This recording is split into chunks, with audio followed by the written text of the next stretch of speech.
Jennifer Lerner is the VP of Marketing for Zupa Noma. Come on up. Thanks. How are you? Good. Good to see you. Good to Thanks see for joining you. me on the lounge. Yeah, of course. Zupa Noma, as you can see, soup in a bottle, drinkable soup. Yes. Tell us a little bit about the brand. So at Zupa Noma, we're revolutionizing how busy people fit vegetables into their daily lives. We're making it super simple to sip 4 servings of whole organic veggies and superfoods on the go. Very easy to do that. Another kind of issue when you have to actually tell people about a drinkable soup, and sort of the process of drinking soup out of a bottle isn't necessarily as common or as an easy thing for a lot of people to understand. So to make a long story short, what is your sort of marketing goal? What does your education and awareness campaign look like in terms of getting people used to and comfortable with drinking soup out of a bottle? Yeah, I mean, education is a huge part of our brand and the entire category. I think first is getting the product in people's mouths is, Yep. So sampling at retail has been incredibly important for us. As soon as people take a sip, that's just so valuable, as well as giving them the opportunity to really pick up the bottle, turn it around, and look at the nutrition facts. I mean, put our nutrition panel next to a bottle of cold pressed juice, we'll take that comparison any day. People are starting to turn around their bottles of juice and see that they have 45 grams of sugar and 1 gram of fiber, and when you explain to them the power of us blending the vegetables and nutrients from the seeds and the skin, like the functional message is extremely compelling also.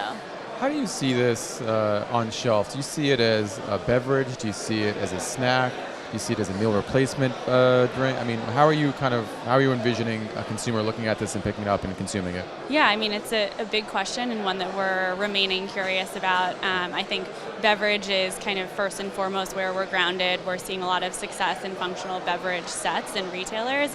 People are coming in looking for something healthy, looking for something they can grab and go. I mean, that's sort of where they go first. We've talked a lot the last 2 days about the grocery landscape evolving, so to the extent that especially more progressive retailers are building out like healthy snacking sets, fresh grab and go, that's a great place for us to live as well. And then another hot topic, e-commerce. So we sell straight from our website, drinkzupa.com. We're really building a scalable, repeatable business there for our passionate consumers. So we think that we're kind of ahead of the retail landscape there, getting orders from all over the country, faster than we can get to shelves there.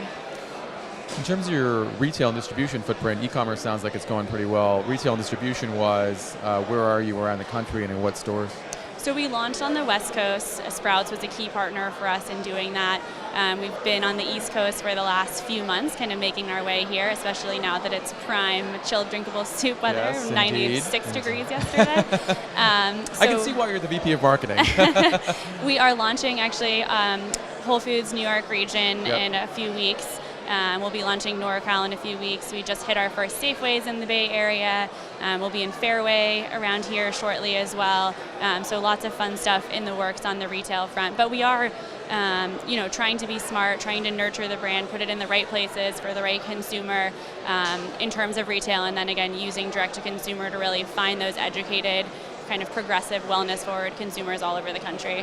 What's the price point? It's a 12-ounce bottle, is that correct? Yes? Yep, 12 And ounces, how- $4.99 is our, $4.99? yeah.